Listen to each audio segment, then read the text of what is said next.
Weszliśmy w bagno. Wyszliśmy w bagno, ale...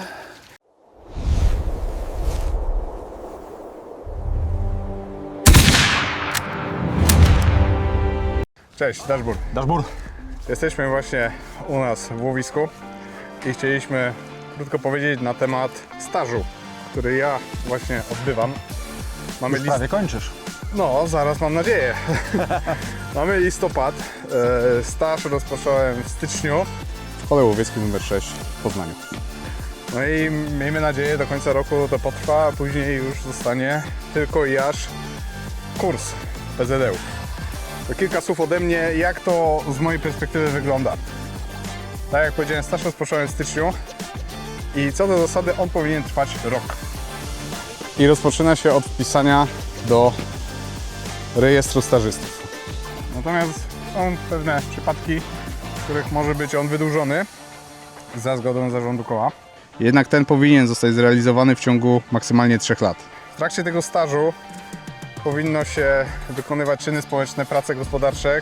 To, w jakim tempie je wykonamy, zależy od nas. Mamy na to cały rok. To są takie rzeczy jak na przykład uzupełnianie i budowa lizawek. Staż kandydacki obejmuje również zapoznanie się z urządzeniami łowieckimi, takimi jak ambony albo zwyżki. Grodzenie i rozgradzanie pól.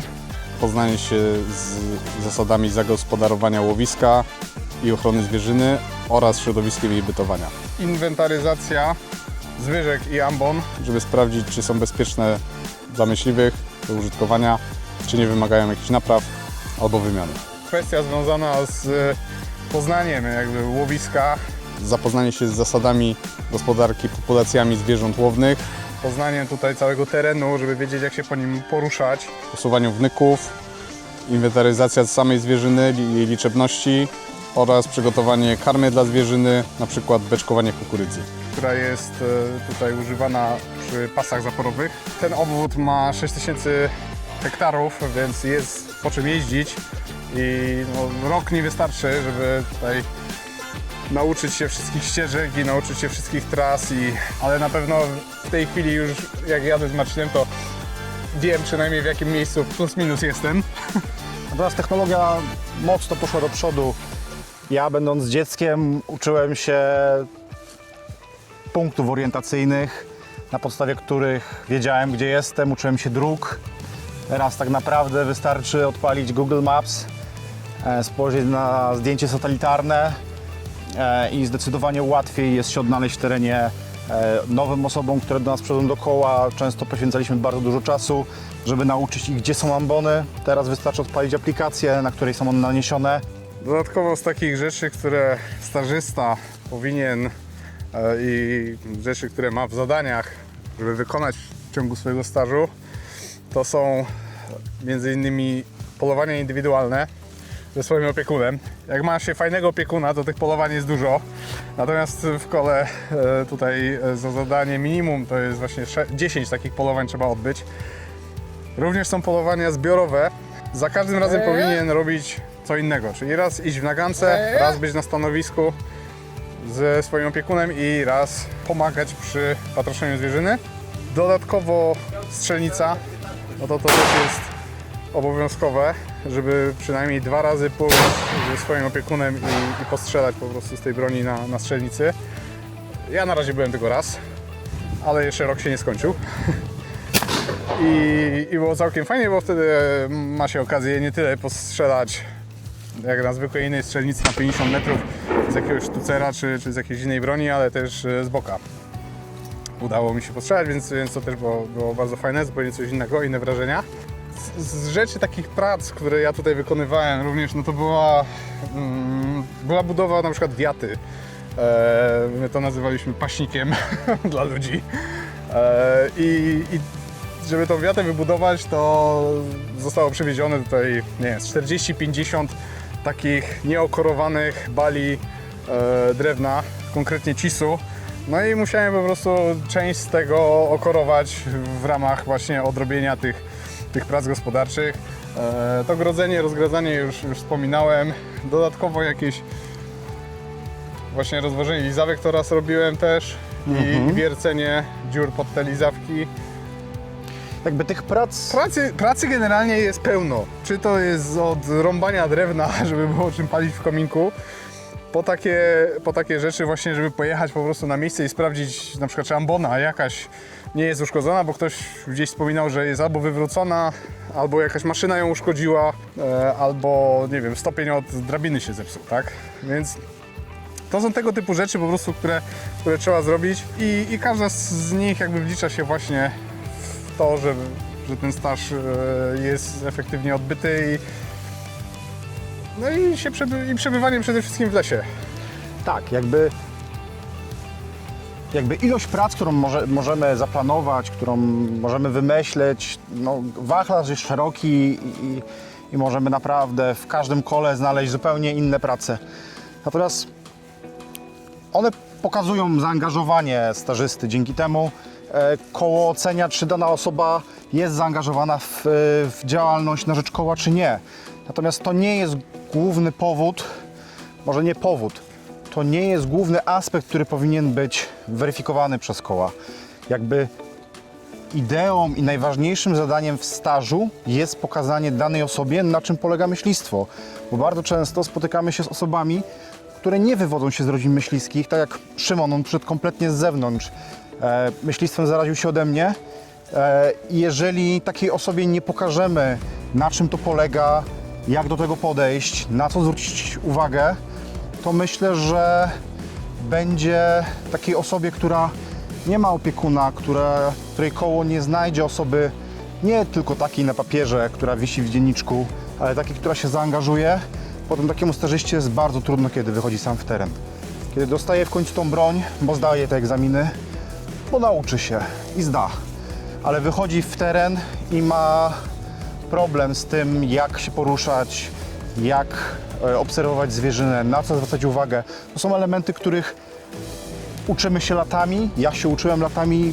Jestem 4. pokoleniem myśliwych w mojej rodzinie i jakby ja, można powiedzieć, że mam to we krwi i uczyłem się tego od najmłodszych lat. Inni, którzy wchodzą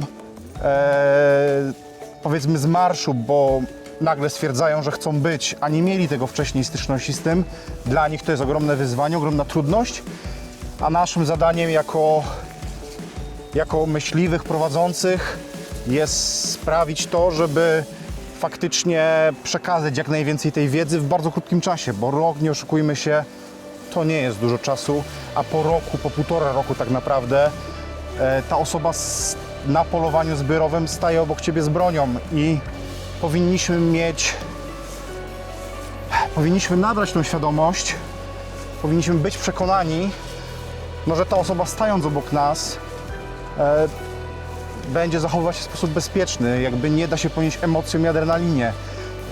Czasami ciężko to ocenić, natomiast no, jest to chyba najważniejszy, jeden z najważniejszych tych aspektów, na który musimy zwracać uwagę, szczególną uwagę. Nie jest tak, że przychodzisz na staż, jest tutaj kwatera, zjeżdża się 10 myśliwych i każdy nagle daje Ci broń do ręki, tak, żebyś się tutaj mógł zaznajamiać z nią. Ale jednak przebywasz wokół tej broni, widzisz ją, czujesz kurde na sobie dosłownie te wystrzały w momencie, kiedy stoisz 1,5 metra od kogoś, kto strzela. No i dźwięki i tak dalej, więc człowiek się jakby do tego troszeczkę przyzwyczaja. Więc to jest akurat też taki fajny aspekt, można powiedzieć, że oswajania się jakby z tym. I to też moim zdaniem jest dosyć istotne w stażu, no bo przez to, że to trwa rok minimum kursu na przykład na strzelca sportowego i 3 miesiące i można sobie iść kupić w zasadzie też dowolną broń, ale strzelać się nią w tym momencie na strzelnicy. Dla stażysty rok to długo, dla koła rok stażysty to naprawdę nic. Dla koła czasami 3 lata rezydentury to dalej za krótki czas, żeby ocenić myśliwego. I my to w pełni rozumiemy.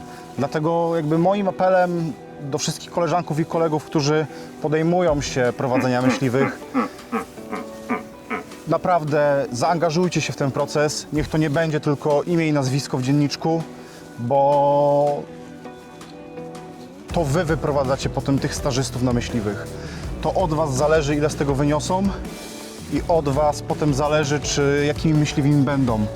Więc naprawdę A propos tego, jackimi myśliwymi będą, to mam tu coś do powiedzenia, bo też wydaje mi się, że takim mocnym punktem, który trzeba tutaj podkreślić, jest też to, że myśliwy, który prowadzi kandydata na przyszłego myśliwego, też odpowiada w pewnym stopniu za te wzorce, które później zostają przekazane dalej w aspekcie etycznego polowania, etycznego łowiectwa i etycznego pozyskania zabicia, umówmy się, zwierzyny, żeby jak najmniejsze to cierpienie było, albo żeby w ogóle nie było, żeby wiedzieć, że można strzelić, ale żeby wiedzieć też, kiedy lepiej nie strzelać. I to akurat taki aspekt, który mógł nie wybrzmieć ostatnio właśnie w filmie, jak mieliśmy film, odcinek numer 2 z polowaniem szwedzkim, gdzie staliśmy na zwyżce i były dwie sarny. Tak, koza z koźlakiem. Koza z koźlakiem. I wtedy akurat Marcin powiedział, że on nie strzela. Ja się dziwiłem dlaczego w sumie, bo była na linii strzału i zasadniczo nie powinno się strzelać kozy, która prowadzi. Te nieprowadzące można strzelać, ale to Tak, jest... w tym wypadku mogliśmy tylko koźlaka strzelić. Koźlaków mamy już mało do odstrzelenia, więc jeżeli mam to zrobić, to wybiorę sytuację, w której będę miał kozę z 2 koźlakami. I wtedy jednego koźlaka można strzelić, a drugiego... Wtedy jednego odstrzelimy. Tak. Aha, no. I właśnie tego typu jakby aspekty etyczne też mają znaczenie w moim przekonaniu tutaj z perspektywy jakby opiekuna stażu. Gdybym ja był opiekunem stażu, też bym chciał, żeby przekazywać pewne wzorce, które później będą dalej, można powiedzieć, niesione. Tak, etyka jest ważna, natomiast też rzeczą bardzo ważną, o której myślę powiemy sobie później, jest praca z emocjami. Uwierzcie mi, że kontakt z bronią i ze zwierzyną to są emocje, które trzeba poskromić. Trzeba nauczyć się wyłączać pewne rzeczy, a pewne wyostrzać w takich sytuacjach, bo często to są ułamki sekund, gdzie musimy podjąć tą decyzję. I myślę, że jutro będziemy mieć trochę więcej czasu i będziemy w trochę innej sytuacji. Jeżeli nam pogoda pozwoli, bo powiem szczerze, zapowiada się deszczowo, to będziemy chcieli Wam bardziej przybliżyć specyfikę tych polowań właśnie pod kątem tym emocjonalnym i tego, na co zwrócić uwagę, czego się wyzbywać, a nad czym pracować. Tak, więc to by było na tyle, jeżeli chodzi o kwestię stażu i trochę to nawet rozwinęliśmy o pewne inne. Jeżeli jesteście zainteresowani stażem i macie jakiekolwiek pytania, to udostępniamy Wam tutaj broszurę, tutaj adres mailowy i możecie do nas jakby napisać, jeżeli chcecie coś więcej się o tym dowiedzieć. Jakby ktoś miał pytania, to może uderzać po prostu do nas bezpośrednio Tak, na Facebooku, na Instagramie albo w komentarzach na YouTubie, tam gdzie ten film ostatecznie wyląduje.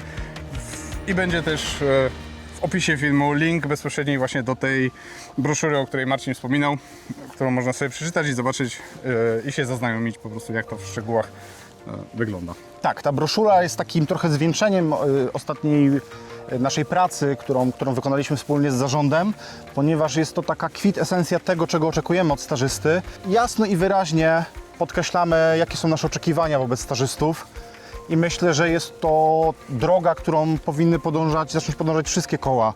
Postawić na transparentność, przychodzi człowiek i na dzień dobry jasno jest określone, czego od niego oczekujemy, co musi zrobić i rozliczamy go z tych zadań. I myślę, że to jest pierwszy element, który powinien być do takiej osoby, która chce spróbować, zaadresowany, żeby mogła się do tego odpowiednio przygotować, znaleźć czas, no bo nie oszukujmy się, to wymaga pewnego poświęcenia, zaangażowania i połączenia często spraw życiowych i rodzinnych, żeby móc taki staż odbyć. Chyba wyczerpaliśmy. Dasz ból.